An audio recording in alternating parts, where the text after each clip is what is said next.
আজকে সন্ধ্যাবেলা বেরিয়েছিলাম একটু সাপুরজির দিকে। আর কেন যাচ্ছি, কী কারণে যাচ্ছি সেটা তোমাদেরকে আমি পরে দেখাচ্ছি, চলো। তো আমি বলতে বলতে এখানে চলে এসেছি।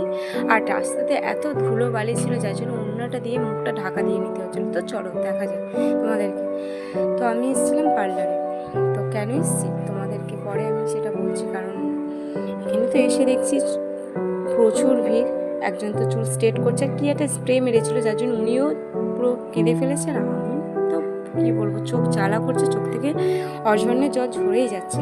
পাশে বসে আছে একটা দিদি, জানি না ওনার কিছু হচ্ছিল কি, আমার তো পুরো বিরক্ত লেগে যাচ্ছিলো, চোখ দিয়ে পুরো কী বলবো জল চলেই আসছে, যতবার মুছছি ততবার অসহ্যই লেগে যাচ্ছিলো। আর এখানেই শুনছিলাম যে নাকি এখনও দুজন আছে আমার আগে, তো এখনও 2 ঘন্টা লেট। এখানে দেখো তোমরা নিজেরাই দেখতে পাচ্ছ, সব বসেই আছে আর আমিও বসেই আছি।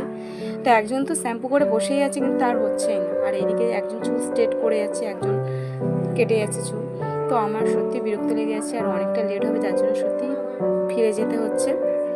হবে না, কারণ বাড়ি যেতেও অনেকটা লেট হয়ে যাবে, যার জন্য। তো বাইরে আসলে তো ঘুগনি, ফুচকা, আলু কাবলি এগুলো তো আমার মাস্ট খেতেই হবে।